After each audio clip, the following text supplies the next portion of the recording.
Hello, and welcome to The Mastering Show. My name is Ian Shepherd. I'm a mastering engineer, and I run the Production Advice website aimed at helping you get the best results recording, mixing, and mastering your music. And with me, as always, this week is my co-host, John Tidy. Hello, everyone. And just before we get going with the main topic this week, I just wanted to briefly mention something that you might be interested in if you enjoy The Mastering Show. As I mentioned, I run a website called Production Advice, and I also run an online course called the Home Mastering Masterclass. It's an 8-week course. Every week I master a different song, different genre, using different software and plugins, and you get to virtually be a fly on the wall and watch the process. So I explain what I'm doing, I explain how I'm doing it, and I explain why. And if you're a regular listener to the show, a lot of the topics will be very familiar to you. But the great thing about video is that you can actually see and hear all the things that I'm talking about as they happen. So it goes beyond just being theoretical, and you actually see how all of these things that we talk about on the show every week fit into a real world mastering scenario. So if that sounds like something you might be interested in, please head over to homemastering.com and check it out. As I mentioned, it's an 8-week course, which gives you time to process the information at each stage and also ask me questions. And I hold 2 or 3 live Q&A sessions where you can actually join me on a Google Hangout and ask for extra information if you need it, or specific questions that you might have, and I'll do my best to answer them. And because I have that live element, it means that I do only run the course a few times every year. So if you're not listening to this episode when it was originally recorded and you head over to the website, don't worry, you can sign up for an email list there, and you'll be informed as soon as it opens up again. So if that sounds like something you'd be interested in, please head over to homemastering.com and take a look, and maybe I'll see you there. So let's get down to the topic in hand. This week's episode is called... Oh, you came up with the name, John. What's it called? How bright is too bright? How bright is too bright? I think that sums it up perfectly. So we're going to be talking about high-end, high frequencies. We did an episode about bass a little while ago. And yeah, high-end is another thing that I get lots of questions about, people struggle with quite a bit. So we're going to briefly talk about monitoring, how that influences how we hear high-end and what we do with it. Then I think the theme of the episode is going to be about balance. That's the key for me. I mean, in mastering in general, everything is about balance, even if something is not quite balanced, which you can sometimes do as a creative decision. And then we're going to finish up by talking about some techniques that you can use to help get better results yourself when you're mastering.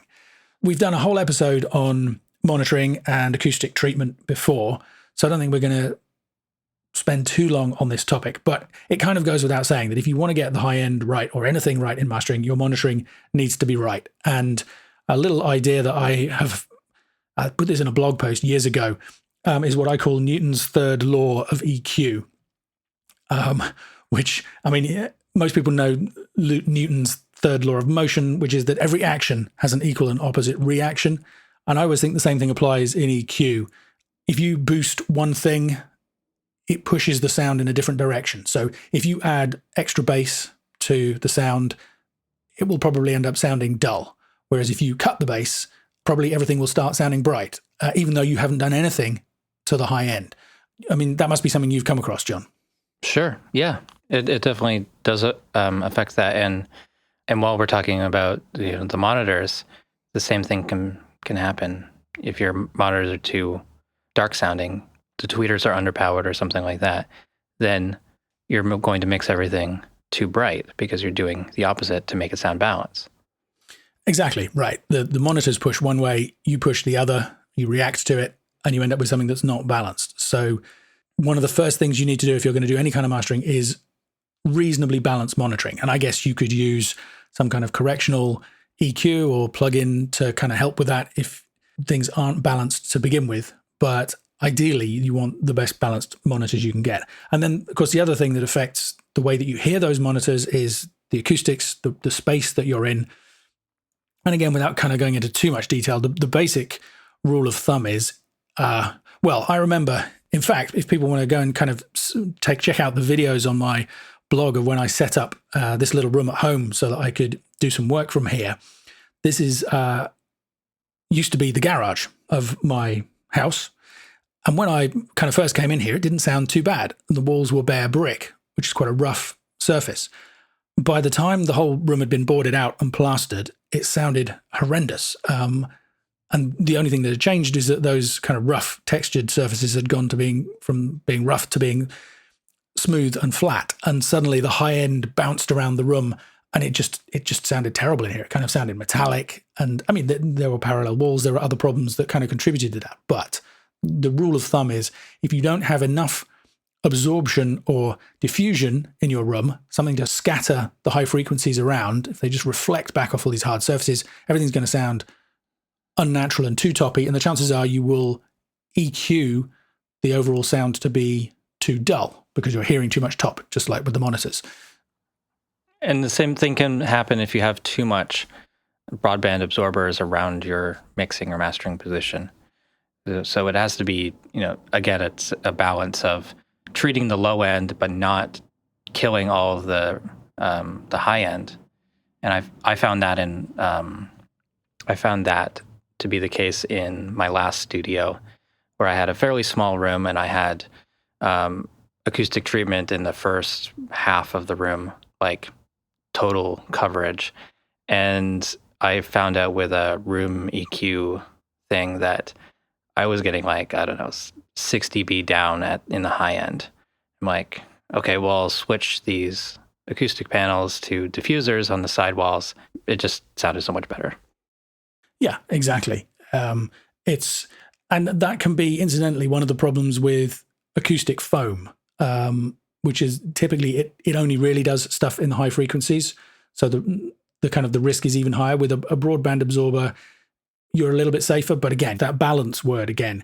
I personally feel you don't want a mastering room to be too dead, because unlike maybe a recording room where it's really important that you control the acoustics, or even maybe a mix room, I guess, we're kind of assessing the stuff as it goes out into the world, where it's going to be played in rectangular and square rooms with typically plastered walls. So, maybe also some soft furnishings, some curtains and stuff. So the typical living room where somebody is listening to music isn't a kind of completely dead environment. So obviously it doesn't make sense to EQ it that way either.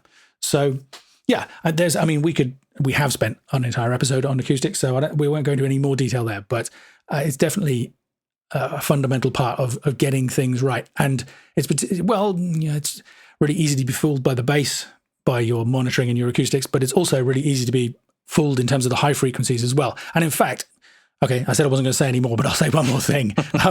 If we talked a lot in terms of the bass end, or it's often the low end that gets discussed when you're talking about acoustics. The fact that you get bass build up at certain frequencies, or kind of holes where the frequency response really drops off in the room because of cancellation, because of waves coming back off the walls. Those will fool you, just like the same thing. That the third rule of EQ, if there's a hole in the bass at your mixing position or your monitoring position, then you will be tempted to put too much bass in there and you'll never get the top end right in relation to it.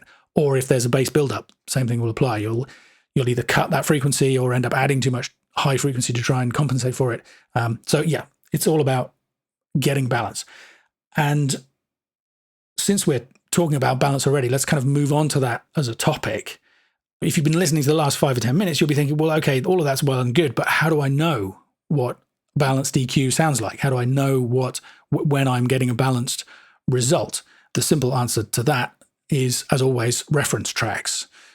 You need to, pick some recordings that sound amazing to you everywhere, on the widest range of monitoring equipment, with your earbuds in the car, on your hi-fi, wherever it is you listen.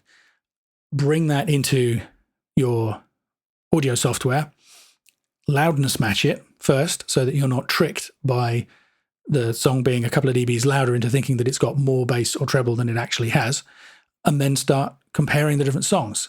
And that can be a great way to kind of, I guess, calibrate your ears. to kind of, once you know what everybody else is doing, then you know whether what you're doing is in the same world or not. I guess the one note of caution on that is that there's such a variety of stuff out there that you have to listen to a really wide range of material to know that you're somewhere. You kind of need to, I think, find a middle line. If everything sounds bright in your room, the room is probably a bit bright.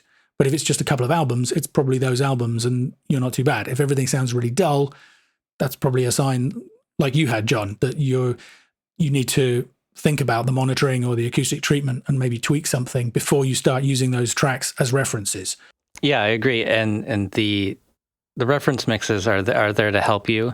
You're not trying to like be better than them. You don't need to be brighter than the reference mixes because you've already confirmed that these mixes translate really well to in your studio, in your headphones, all these sorts of things. Something that might be fun or interesting to try is to high pass your monitoring chain so that you're just getting the top end, and then listen to these various reference tracks and see like where is that on the meters and where does that sound and how different do they sound if you're only focused on that one frequency range. Let's say from 5K and up or from 8K and up. How do your monitors sound? How do these tracks sound? How do your own masters or mixes compare? Yeah, I definitely think focusing in on a particular frequency range is a good idea. I'm gonna push back slightly against that suggestion though, because of the whole balance thing. So maybe now's a good time to talk about kind of guidelines. So if you have your reference tracks that sound good everywhere else and that sound good in the studio after you've loudness matched them, what are you aiming for in terms of the overall EQ balance? We keep talking about having it balanced. And I think probably the easiest way to answer that is to say that if you have some kind of analyzer, some kind of frequency analysis plug-in or meter or whatever, probably you want a reasonably even frequency response all the way up to maybe 10K, after which I think it's okay for it to drift down gently. That's the kind of guideline that was given to me when I was being trained as a mastering engineer. And the idea was that more or less matches the kind of frequency content you get in the real world. If you took a full frequency source like a symphony orchestra, that's the kind of frequency response you would get from that. Or if you had a kind of an acoustic group playing, acoustic instruments, that kind of natural frequency response sounds good to us. Now, there are exceptions to that. If you have a genre like EDM or something where you might have some kind of artificially generated sounds where you might have more high frequency stuff going on. But that's a good kind of idea to keep in mind. It's not necessarily saying that the frequency response has to be flat, but you want to avoid having any obvious kind of gaping holes in it. If you're looking at the analyzer and there's a kind of huge dip somewhere, maybe that's an issue. Having said that, all of this stuff depends on the arrangement. And that's where I kind of come back to your suggestion of high-pass filtering a mix. That can be interesting just in terms of seeing how much high frequency content there is in what you're listening to. But it's slightly artificial because you're removing all the stuff lower down that would balance with it. So just for example, if you had, say blues harmonica, right? Going through a big old amp, you've got this kind of really kind of honky, nasal, warm, thick, rich sound with kind of almost no top end at all in it. So if you had, let's say, stand-up bass and harmonica playing, there'd almost be no high frequency in that arrangement naturally. So trying to balance that across the frequency spectrum would make no sense because there was nothing there musically to begin with. So I think when we're thinking about these ideas of balance and whether or not whether you've got an even frequency response, it has to be something that has a full frequency range represented in the arrangement.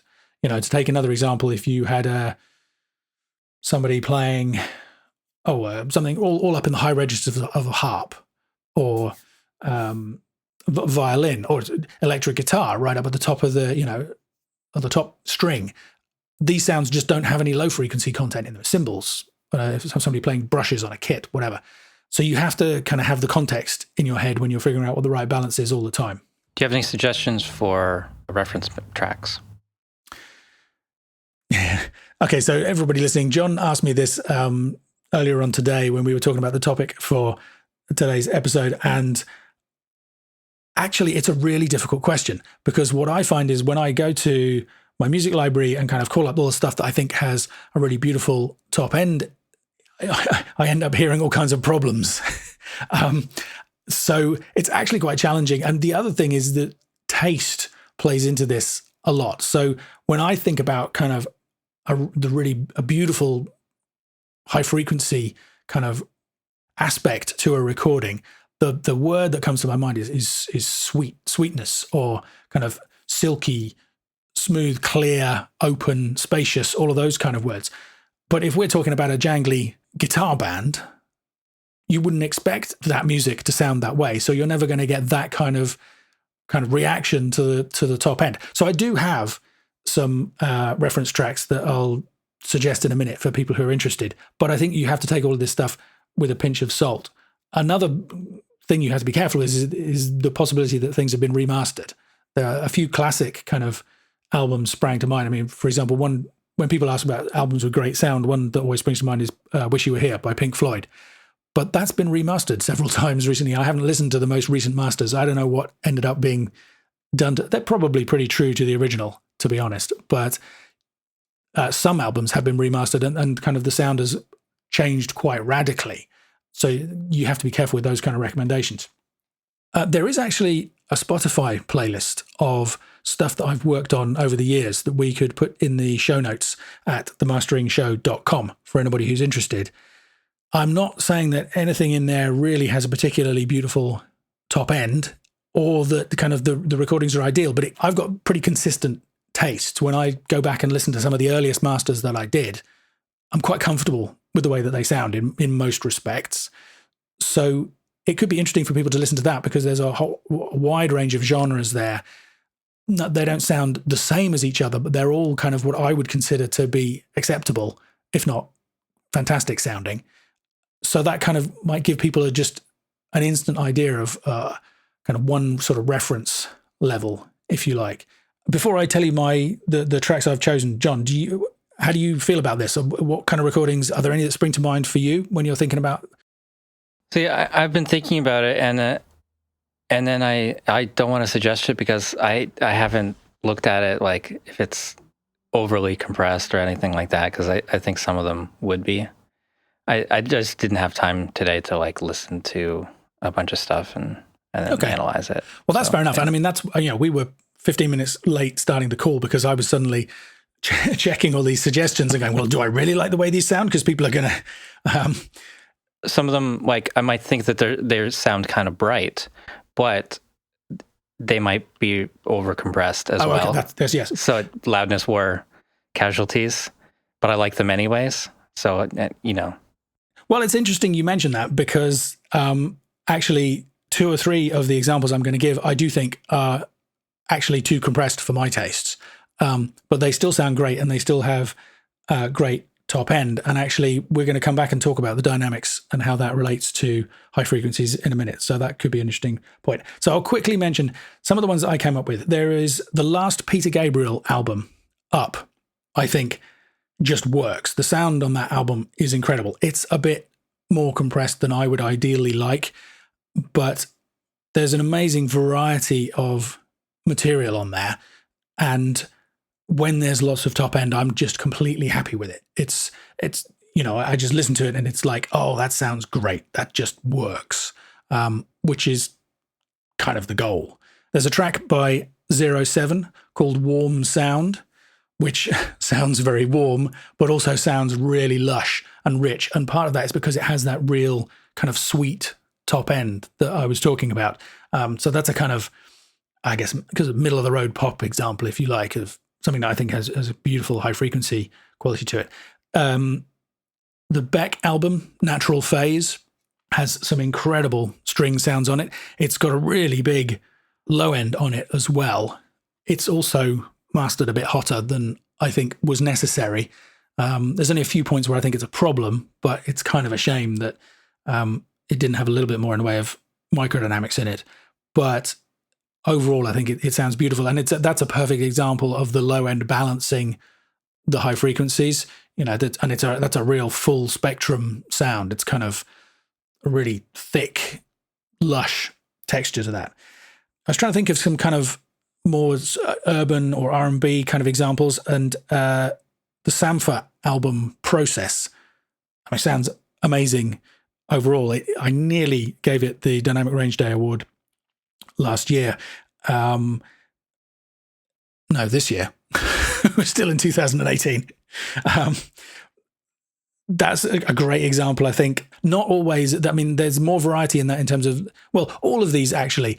You have to be careful when you're mastering. The temptation is to want to put kind of a beautiful, sweet high end on everything, for example. And of course, that's not appropriate. So this album in particular kind of has some pretty, dark kind of beats and textures in there, but also it's balanced by other aspects in the arrangement that have great high frequency response. Burial is a kind of, I don't know about EDM, electronica artist, I guess, who the sound on his albums is amazing. And there's one track in particular called Come Down to Us that kind of, it's just fantastic. It sounds amazing. I strongly recommend it to anybody. Yeah, the high frequencies on that really work. And there's kind of a nice mix there of kind of aggressive and quite edgy stuff. And then there's kind of some sort of sweet moments as well. And then almost anything that Stephen Wilson has done sounds amazing. But The Raven Who Refused to Sing is one of my favorite albums of his and sounds amazing and has just beautiful high frequency stuff. And finally, there's a much more aggressive example, Catatonia, My Twin, from the Great Cold Distance album. Again, just sounds incredible. It's very clean sounding, which sometimes, is not the case in metal. And I guess people always ask me what my tastes are in music and whether I have a sound. I don't think I have a sound I don't try and imprint a sonic sound on stuff, but I do like clean recordings rather than, there's an interesting thing because the sort of more aggressive genres, like punky stuff or, sounds that have loads of distortion or all of those kind of things tend to not have the high frequency in those sounds different, right? That's why it's all about getting you want something that's appropriate to the material. I talked about, a jangly guitar band is not going to have a beautiful, sweet high end in it. That doesn't mean it sounds wrong or sounds bad. It's what feels right in terms of the high end for a track like that is going to be different than what would feel right for the high end in a Beck tune that has this amazing string section on it. So hopefully that kind of gives a range and kind of gives people an idea. But I think that kind of takes us back to the idea of listening to that Spotify playlist, because there you can hear you have a lot of diversity in the sound and the high frequencies would still be right. That Catatonia album is great. That's one of my favorites. It's the only one on that list that I actually know. Pretty big fan of all their stuff.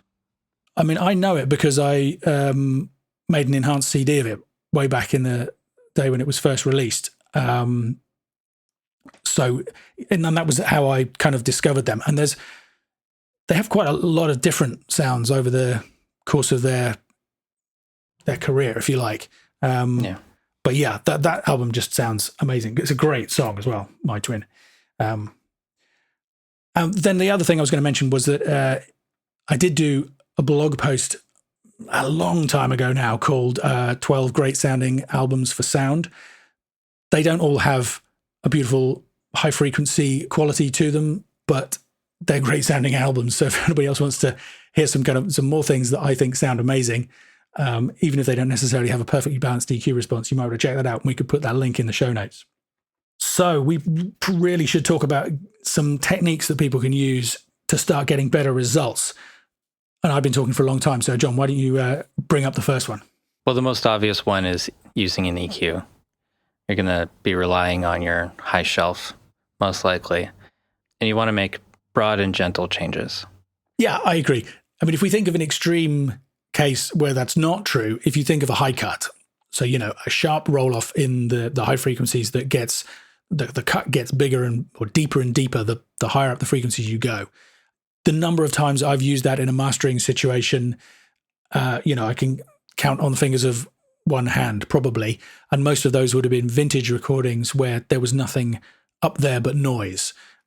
Although actually interesting little kind of side note, you have to be careful with that as well. I've had to remaster quite a few recordings that come from gramophone, where literally the frequency response probably tops out at about 2 kilohertz in terms of the actual musical content. You might think that means that you can roll in a high cut kind of just above it. And if you do that, you will get rid of a huge amount of surface noise coming off the disc, but it will sound wrong if you do that, because it'll just kind of sound dead and cold and empty, because our ears expect there to be something in the high frequencies, even if it's just noise. So you have to be very careful even with that. And yeah, you mentioned using a high shelf. I think that's absolutely the right thing to use typically.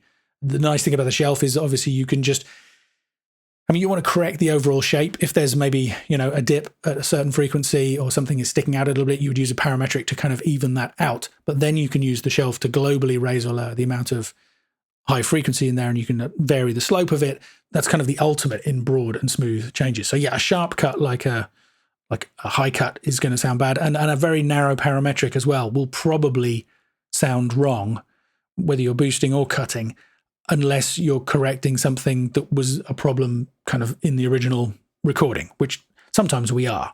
I think that generally applies to EQ in general, but in particular in the high end, narrow cues kind of quite quickly start to sound unnatural to me. Any preference for linear phase there? It doesn't have the same pre-ringing problem that the low frequencies do. Well, it does, but because they operate at high frequencies, it happens over a much shorter time interval. It's a really contentious issue, actually. There's a huge debate over, some people kind of argue that the linear phase anti-aliasing filters used in modern digital audio systems are one of the problems with the sound. That's if you believe that there's a problem with digital audio in the first place. And, it's incredibly hard to test this stuff. I tend to not worry about it, to be honest. There are certain situations where there are kind of clear decisions, like if you're doing, say, a low cut, you probably are better to avoid a linear phase EQ. But because the thing is, you'll get a slightly different response, even if you use something like, say, the FabFilter Pro Q, where you can switch individual, I don't know whether you can switch individual bands, but you can certainly choose whether you've got maximally linear phase or whether you've just got minimum phase or whatever it might be. Even with the same kind of numbers dialed in, you change this thing and you hear a slight change. It's not necessarily because one is better or worse. It's just because they're slightly different.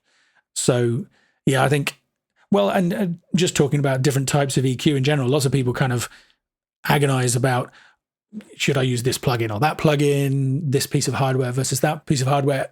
In general, I would say all of that kind of stuff is pretty much a red herring. Usually the changes you make with an EQ are much more significant than how you make them or what piece of hardware or what plugin you use. One of the things that can vary between different types of EQ is, for example, is the phase response. And we were talking just before we started recording about, I think, the latest version of the Ozone EQ. You can actually, there's an option where you can choose to see the phase response being displayed along with the EQ. But how audible all of that stuff is and when it's the right or wrong thing to do is, I don't think there's a theoretical answer to that. It's all about how it sounds and preference and all the rest of it. If somebody kind of used a really extreme EQ setting in the mix, there could be some kind of wild phase change happening in the mix because of that EQ that you then might want to correct using an EQ at your end. On the other hand, maybe not. With all of these things, I think getting the settings right, it'll make a much bigger difference whether you put the crossover of your high shelf at 5K or 8K than it will whether you did that with a linear phase or a minimum phase, or whether it was this hardware EQ unit or that hardware or this plugin emulation or the other. And if anybody's interested to hear that, you don't have to take my word for it. If you want to hear that for yourself, I've been meaning to recommend for a while now. There's a website called GearShoot where you can actually often dial in the hardware processor or the plugin of your choice and compare them loudness matched, processing the same audio sample. And there's a variety of different samples they use. It's a really cool site. I recommend everybody take a look at it. So we'll put the link to that in the show notes as well. So besides using EQ, often we need to manage the dynamics. of what's actually in the high end. So some of the tools we might use would be like a de-esser or a multiband compressor. I've written here in my notes, beware of spikes. And what I mean about that is, well, let's just imagine, say you've got a string pad playing, and then you have an acoustic guitar playing along with it, and the string pad maybe sounds a little bit dull and you would like some more high frequency in it. In a mix, you can dial that up. But in a mastering situation, when you start to lift out the top end for the benefit of the string sound, you will also lift out the top end in the acoustic guitar. And if that was a balanced sound to begin with, then you're going to be bringing out kind of either, the kind of the spiky, jangly stuff, the sound of the plectrum on the strings, or the nails if it's played with, if it's acoustic guitar, picked or strummed, the kind of the squeaky stuff as fingers move on the fretboard, all of those kind of aspects. And they can quickly become irritating to our ears. And I think often that's what makes things sound kind of harsh or brittle, is not necessarily that there's too much EQ, but that it's catching aspects of the original sound that are not attractive when they're brought out like that. So, I mean, in some ways that's kind of puts a limitation on what we can do. And that's something we haven't mentioned, is that obviously, I mean, well, it applies to the whole of mastering, but we're very much limited by the material we're working on. If you have a vintage recording from a gramophone record that has nothing but clicks, pops, crackle, and hiss above a certain frequency, that's what you have to work with. You can only improve it up to a certain point. If you have an arrangement that doesn't have any instruments in the low frequencies in it, then that's a limit on what you can do. The same thing applies to the example I just gave, but there are some other tools that we can maybe use to help work against that. Well, another example of something that can cause a problem when you want to lift out the top end is just sibilance, the S's and T sounds in a vocal performance. They might have sounded fine in the mix, and then once you add limiting or you add any top end EQ, then they just jump out. Right, and just general compression, just kind of something, exactly, something that seems to work fine before you start working on the mastering processing, or it may be something catches the attack and release settings for the compression that you're using are fine for everything else, but they just don't work quite right for the vocal sounds or the strings of the guitar or the hi-hats, tambourines, things like that. Exactly. And with the EDM, there's often purposeful little clicks and blips and stuff that are supposed to be bright and jump out. So it's, something that need to be done very carefully. Yeah, absolutely. In terms of what you can do about that, maybe one of the simplest tools you could try to use is a de-esser. So most people know how a de-esser works. You just kind of dial in a frequency and you can choose how much of that frequency it will pull back when it gets over a certain point, usually for reducing S's and T's, but you can use that for almost any aspect in the mix, especially if you have a high quality de-esser. You have to be very careful though using them over an entire mix because they can be too aggressive. And of course, if you use a de-esser in a mix, then it's used on a vocal track and you know that pretty much everything it's going to catch in that frequency range is an S and a T. Whereas if you use it over a whole mix, it could be an S or a T, or it could be the sound of a hi-hat, or it could be the transient of a snare, almost any aspect. So, I mean, all of these processes, I guess, you have to use very carefully. And similar to the de-essers, the multiband compressor, used very similarly if we're just focusing on that one frequency range, just isolating that S or that hi-hat sound and applying a bit of compression to just that frequency range. Used in that way, they're essentially the same. Yeah, it can be quite hard with a multiband compressor to, not all of them allow you to dial in the frequency range that tightly. I mean, it depends, obviously. They varies between the different brands that are available. But yeah, I mean, if you're using it in that way, I mean, effectively at that point, it's becoming a dynamic EQ. And maybe a dynamic EQ, if you want to kind of go for that selective kind of frequency response, a dynamic EQ might be a better tool. Honestly, I don't tend to use either multiband compression or dynamic EQ for these kind of things. I have once used the FabFilter de-esser on a master. I didn't end up buying the plugin, but it was very useful on that day.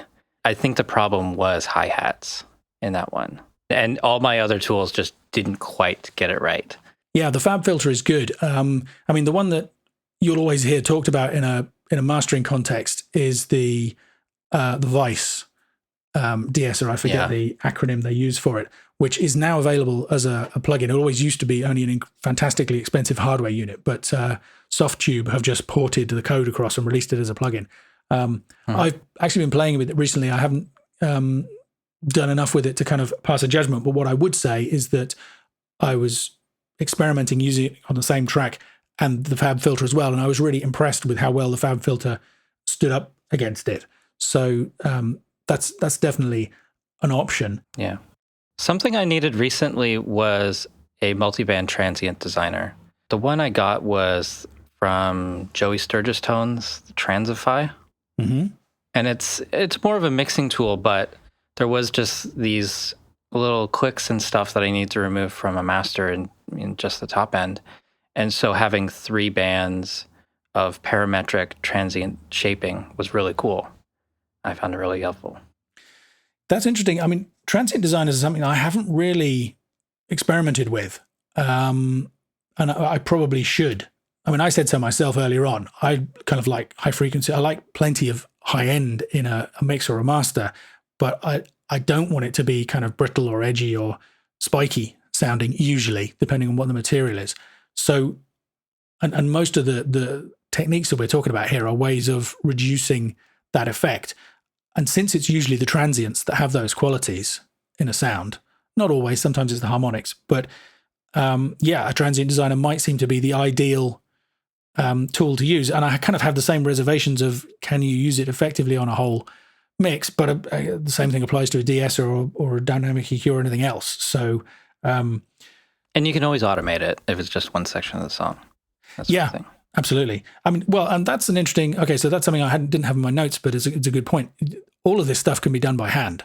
You know, the most effective de-esser is to automate either an EQ or, I mean, if you're working directly on a vocal channel, you can go and automate a level change or whatever it is. In terms of the little clicks and stuff, maybe you go in and use a declicker to reduce that stuff, you know, when you need that real kind of complete transparency. So that's another option, but it is obviously incredibly labor intensive. Just before we leave multiband compression, one thing that I have sometimes done is to heavily compress a broad high frequency band, say everything from 3K up perhaps, but then to dial back the gain, the makeup gain in that band, so that you don't end up with a load more high frequency in the sound, right? Because depending on how the compressor works, if it has auto makeup gain, you compress it really heavily and you end up with a load more top. If you get the attack and release settings right and you choose the band carefully, that can smooth out and soften the high frequencies really nicely. Sometimes. The interesting example that kind of springs to mind about that, I don't know if I've mentioned this on the show before, but we remastered the entire back catalogue of the Immediate record label, which is Andrew Loog Oldham's label. Fleetwood Mac started out on there. There's the Nice, I think. There was a bunch of kind of cool 60s bands on this label. So we were given a box set of mint vinyl to use as a reference, but we also had all the available CDs and a load of original master tapes to work from. So the first thing we did was to go through and compare all of these and figure out which sounded best. And often it was the original master tape. Occasionally it was a CD remaster, but even more often it was the vinyl. And the fascinating thing was that the vinyl might sound better in terms of having this sweeter, more open top end, even though you had the master tape that vinyl had been made from. And what that told us was that there had been processing done in the mastering stage then when the vinyl was cut in order to change the sound. And what we eventually ended up deciding was that it was exactly what I'm talking about here, heavy high-frequency compression to kind of control the sibilance and to bring out all the detail in the top end prior to the vinyl cut, because obviously you can't cut too much kind of spiky high-end stuff into vinyl or you will just get distortion because of the curve that's used, the EQ curve that's used when you cut the disc. That was a sort of a fascinating process. And sometimes everything we did, we couldn't just emulate the sound of the vinyl. So we would clean up the vinyl and use that as the source instead, just by the by. But there's another sort of slightly similar thing. Quite often, if anybody's ever listened to an audio cassette, that's a tape format, young people, that was popular back in the 80s. But it would have Dolby noise reduction. And that works by heavily compressing the high end before you record the tape. And then you press the button on playback and it de-emphasizes the high frequencies to get back to a more linear frequency response. Lots of people liked playing cassettes with the Dolby button out, which basically meant you heard the very compressed high frequencies. It wasn't particularly natural, but quite a lot of people liked that sound, and it's a kind of similar effect in some ways. So something that I've found useful at times is to use high frequency compression in parallel. So it's kind of similar to what you're talking about with crushing the high frequencies. So I just set up an extra track in parallel with the master track and high pass somewhere, not sure where, without hearing it, but then just applying some compression and then blending that track in parallel. And maybe it's just in certain parts of the song, who knows, but that is one way that you can kind of brighten up something while also still controlling dynamics. It can be an interesting way of working. I think a lot of people like to do the mastering process on individual tracks or on the items themselves, but you can always route out to multiple tracks and all that kind of stuff.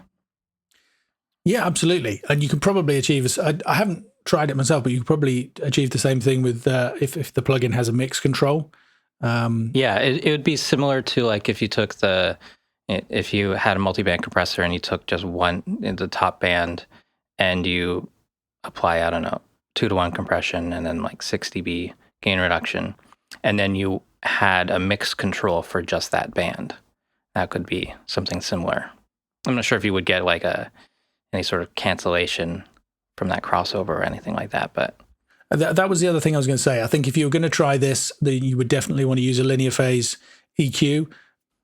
Otherwise, you will undoubtedly get some kind of cancellation happening, in the crossover band because it's a dynamic process. It's not even like using a parallel EQ where that cancellation is part of the sound, and you could well be happy with it. I mean, I guess you could be happy with it even in a multiband compression situation, but I would be concerned about kind of hearing that cancellation change as the amount of compression in the high band changed. But the way to avoid that would be to have a phase linear EQ. I think the first time I used it was on some sort of orchestral or like quartet sort of recordings. They were just a little bit too dull sounding. I kind of wanted to bring up that natural ambience in the room, as well as kind of, liven up the sound of the strings as well. And so for that project, it was effective, but it's definitely something that I haven't used in probably the last 10, 15 other projects that I've worked on. It's something that's kind of rare, but that your mention of the multi-band compression example was something that reminded me of that. Have you ever used those other plugins like De-edger or Soothe?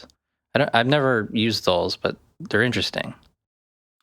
They are, and I've experimented with both. They're both kind of similar in the sense that to everything else that we're talking about here, they're kind of frequency-specific processes that reduce just certain ranges. De-edger I experimented with, and on the, I can't really kind of claim to have a definitive opinion because I tried it on one example, and at the time it kind of did something that I liked, but I wasn't blown away by it. I have used Soothe a couple of times, and on one project in particular, it was exactly what it needed. It was kind of amazing. It's definitely a Spiderman plugin, meaning what does that mean? It means with great power comes great responsibility. All right. It's very easy to overdo it.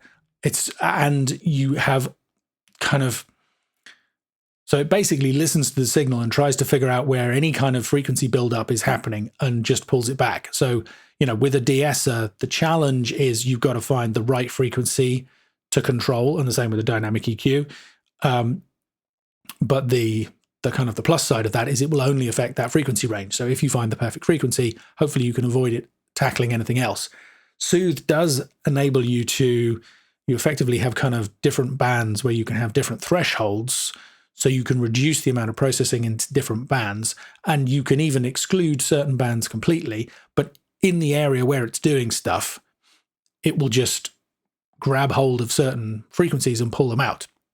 In kind of an automatic way? Yeah, in an automated way. So it's very much kind of one of those things. I mean, there are all kinds of parameters you can tweak. There's a lot of flexibility in there.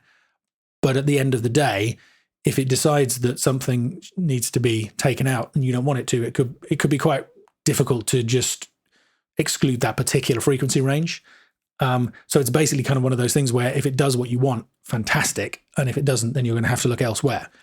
But having said that, it is very flexible. It's very well designed. And there have been one or two projects where it's been absolutely the thing that I wanted. And I think maybe the thing that I really like about it, maybe an advantage over any of the other approaches that we've talked about, is, we've talked a lot about transients, but something else that can cause a harsh or a brittle or a metallic kind of quality to the high frequencies that you might not want is where there are certain harmonics ringing out.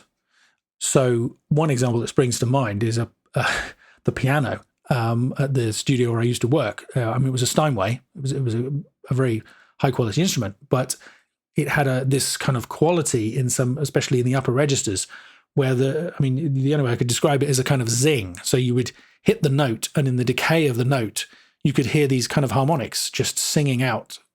And particularly if it was close mic'd, it got to be quite distracting. It would kind of catch your ear and draw your attention away from the music. I guess maybe another example might be a guitar with just too much distortion, or, I mentioned a harmonica before, right? Maybe a harmonica where the sound is just too edgy, but perhaps only on certain notes. This is where the Soothe has the power, because you might be able to find that frequency range where those harmonics are ringing out too much and have the quality you don't want. So you pull them back, but then other notes maybe don't have those same harmonics, don't react in the same way.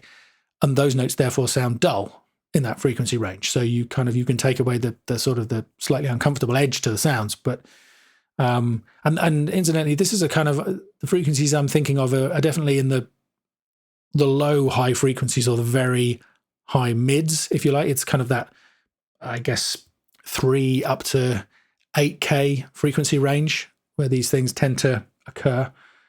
And yeah, Soothe would be really nice for just kind of grabbing hold of those. And you can even watch the display and kind of see multiple harmonics being pulled out sometimes. It's quite impressive if you're careful with it. And I definitely, I've seen kind of comments from people on social media kind of going, "Oh, this is my new magic bullet. I use this on everything." And that kind of statement makes me worried. They're probably talking more in a mixing situation than a mastering situation. I would be very cautious about that when I'm mastering. So, okay, here's an interesting thing we haven't mentioned. We've been talking a lot about kind of controlling high end in terms of the kind of the undesirable characteristics. We should probably mention, and we were kind of saying, the type of EQ doesn't matter, but one type of EQ that's a little bit different would be something like the Cush Clariphonic, which I've played with. And that has some interesting, I think that's a parallel EQ, but I think it's not, I think it must include some kind of saturation or compression element in the sound. Otherwise, it wouldn't do anything different than any other kind of EQ. I think you're right. It is a parallel EQ, but then things are blended at the output in a certain way. There's probably some transformers and things like that in there as well. Yeah, there's a plug-in version that's an emulation of it, obviously, but we don't know exactly what's happening under the hood of that. But it's parallel in the sense that you have the original signal, and then it's blended with whatever processing you apply. The reason that sprang to mind, though, is that I have tried using the Clariphonic twice on a master, and in both cases, I didn't tell the client. And in both cases, the client came back and said, oh, there's something weird I don't like about the top end. So even though it was doing what I wanted, which was, the benefit to my ear was it was bringing out the high frequencies without kind of the spiky qualities that were there in the sound getting out of control. That's kind of, as far as I'm concerned, that would be the holy grail of high-end processing. If I could wish for a processor that I don't have, it would be something that enabled me to pile in as much top as I like without it ever getting harsh or brittle. Or unbalanced. Yeah. And maybe putting soothe at the end of the processing chain might be one way of doing that, right? Because basically you could just push the EQ up into it, and as certain areas of that started to get over the top, the plugin might pull them back. I haven't kind of tried using it in that way. Although, now I think about it, on the occasions where I have used it, sometimes after adding it to the chain, I kind of think, yeah, well, that's taming things in the way that I want, but now things sound a bit dull. So then I would go back and tweak the EQ going into it.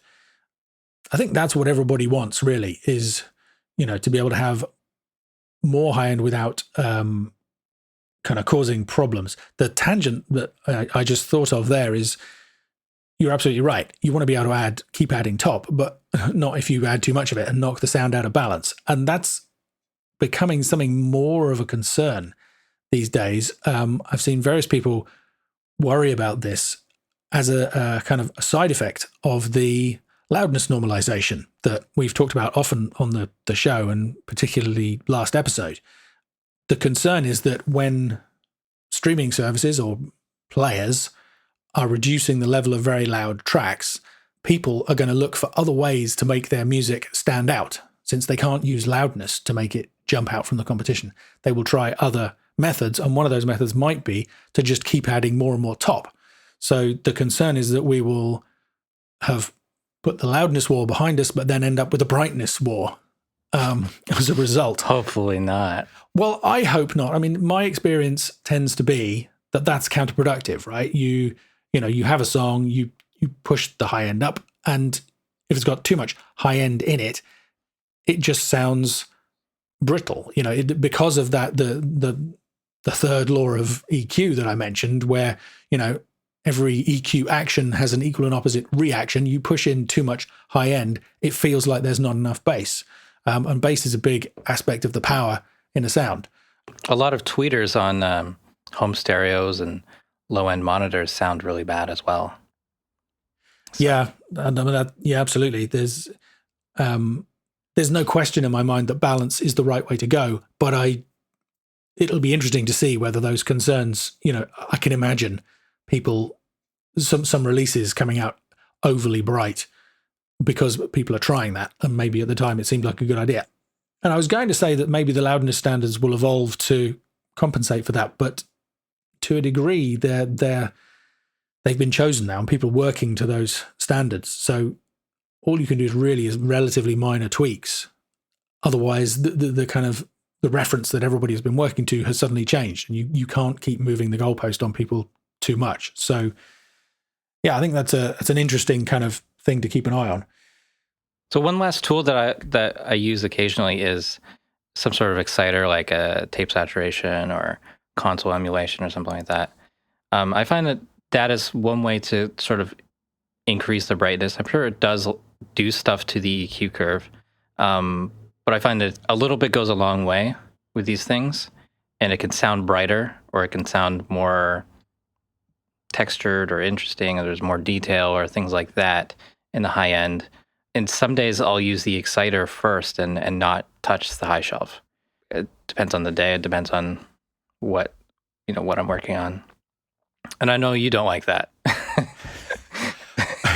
Well, I'm slightly biased, okay, because in my mind, whenever anybody says exciter, I'm taken back to when I first started working as a mastering engineer. Not the sonic maximizer, not that one. No. Well, I was going to say there was this thing called the Aphex oral exciter, back in the 80s, which people would add to typically vocals for example, to kind of, and I don't know exactly what it did, but it added some kind of extra high frequency, I think harmonic content. It was probably some kind of harmonic distortion into the sound. So, and my experience of that was people would bring in a mix where I'd go, oh, this sounds dull. I need to lift the top end. And you'd do it, and the vocal would just sound bizarre. So you would cut it back again, and the vocal would kind of sound more normal, and everything else would sound dull. So used as an isolated aspect of the mix, my experience of it was just completely negative. So yeah, whenever anybody says exciter to me, it calls up those memories. And I've used the tape emulations and the saturation, and all the rest of it. And yeah, again, these are processes, I guess, a bit like maybe the clariphonic EQ, where rather than controlling the negative aspects of too much high frequency EQ, you're bringing some other quality in to enable you to make things sound brighter, as you say, without necessarily applying EQ. So I think probably most of these things, again, introduce some kind of distortion, which adds extra harmonic content into the sound. So I think maybe they can be useful, if you have maybe a guitar sound that had a pretty limited frequency content because of maybe whatever mic was used or the qualities of the amp or whatever, and you want to brighten it up. But, if you put in the EQ, there's not a heck of a lot there. Then adding something that adds some, I guess, in finger quotes, artificial high frequency to it could be useful. Again, I'm cautious. I mean, for me, I tend to reach for those things when the sound is too clean. I've talked a lot about how much I like clarity and clean sound in this, but there are definitely times when the genre or the arrangement or the style, kind of, it needs aggression or edge or whatever. And that might be the time that I would reach for some kind of saturation or soft clipping or tape emulation or whatever it might be. But I'm going there more for a quality of sound rather than the EQ, if that makes sense. I would probably reach for an EQ first, get the EQ balance right, and then maybe just kind of mess up the sound a little bit. I think I'm maybe more cautious about that because I would always get a client's permission to do that kind of processing, that kind of at the point where you're, I guess, effectively degrading the sound slightly. It, for creative purposes, feels like it's almost beyond the remit of the mastering engineer. Whereas if you're working on your own material, for example, or I guess, your band's material or whatever, or even if you have a kind of closer relationship with the client, then that stuff is more fair game, if you like. People kind of say exciters to me in terms of mastering, and I get all kind of coy about it, but it's not to say that anybody shouldn't do that or that they can't be helpful in some situations. Is there any monitoring tricks that you use or you just listen full range?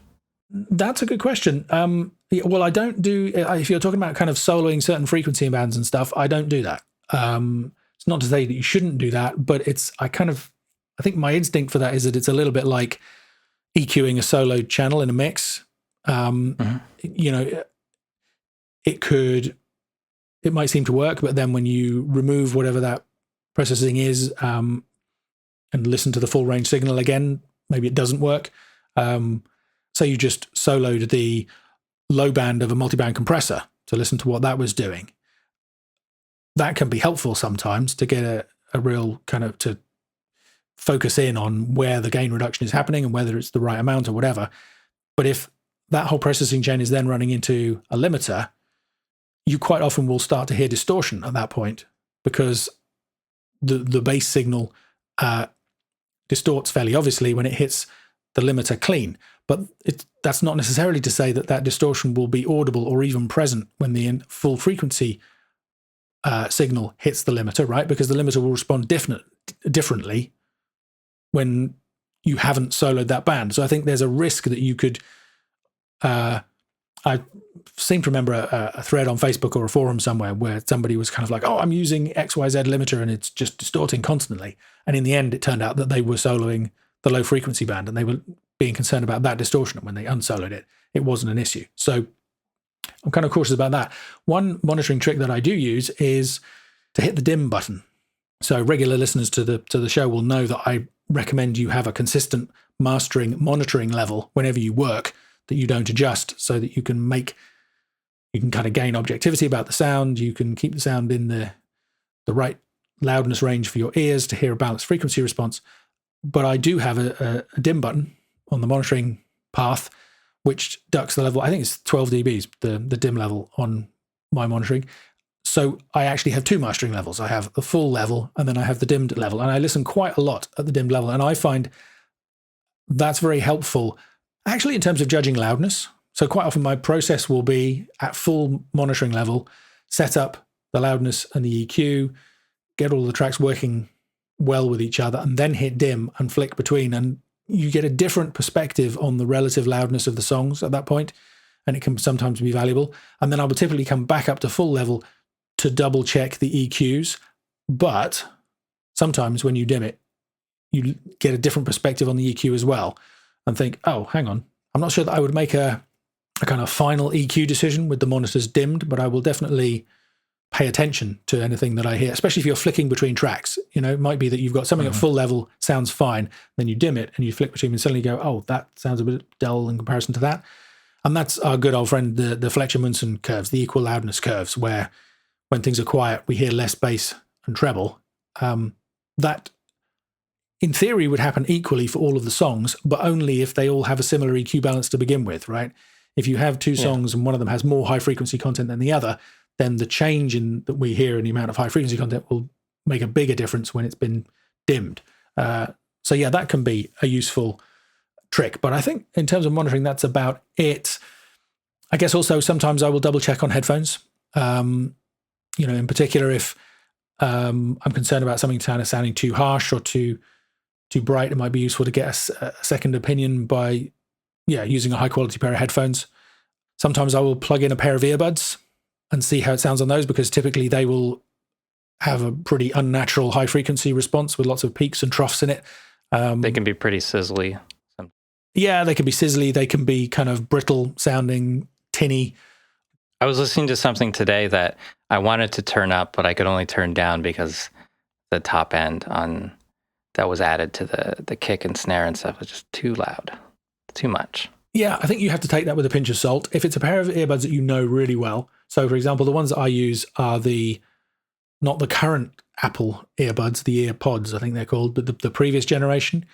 Yeah, that's what I use. And they're just they're what I listen to when I'm out walking. I probably won't listen in the studio like that. It's like, okay, I think I'm happy with that master, so I'll export it as a bunch of files, put it in the MP3 player or whatever it is, and listen to it in the same context that I listen to everything else. And usually it all sounds fine, but occasionally you kind of think, oh, actually maybe that sibilance on that track does bother me or whatever. But I would never make a final decision based on that. It's then a case of coming back to the studio and going, okay, what do I think about that now? Yeah, maybe I could try this instead, and get something that sounds right on the mastering monitoring, and then, do the earbud check again. But I don't do it that often because usually stuff sounds so bad that it's just depressing. When you've been listening to something on a decent mastering rig for a while and then you transfer to earbuds, it's kind of a whole other experience. For sure. I think that's probably a good place to wrap up. That's plenty. It's gone on long enough. It's plenty. So excellent. Okay, well, I think the final thing to do is to mention the mastering maxim for this episode. I don't think it'll come as any surprise to anybody. We've been talking about it all the way through. It's all about balance. If you set out the goal of having an insanely great top end on your mixes or masters, the chances are you'll neglect something else. You can't have beautiful, sweet, high frequencies without a big, rich, warm bass to support them, and without a full, natural sounding mid-range. It's the yin and yang of audio, I guess. I think it's probably always true to say that if you see the response on an analyzer increasing above about 8K, there's definitely a risk that you're going to be too bright. I kind of come back to that guideline from the beginning of a more or less flat frequency response. If it's something like EDM, or if you're deliberately going for a super toppy sound, then maybe for that frequency response to stay flat up above 8K is okay. But if it actually starts to increase with a kind of fairly slow response time. It's like the occasional, you'll see S's and T's or cymbal crashes or whatever push the high frequency content up. But if it's generally sloping up rather than sloping down towards the high end, I think you should be kind of questioning whether you've got ear fatigue or, the tweeters on your speakers have blown or something, probably. But otherwise, it's an unanswerable question. It's too bright when it doesn't sound good anymore. So there you go. I hope there was something useful or interesting in there for you. John, thanks as always for helping me host the show and for editing and mixing. Yeah, my pleasure. Another fun episode. Remember, if you enjoy the mastering show, then you might also enjoy the Home Mastering Masterclass. You can find information on that at homemastering.com. If you enjoy the show, please head over and give us a rating and review wherever it is that you listen to your podcasts. But iTunes is especially helpful for us, and we really appreciate that. Thanks to Kaylee Law for allowing us to use his music for the show, and thanks for listening.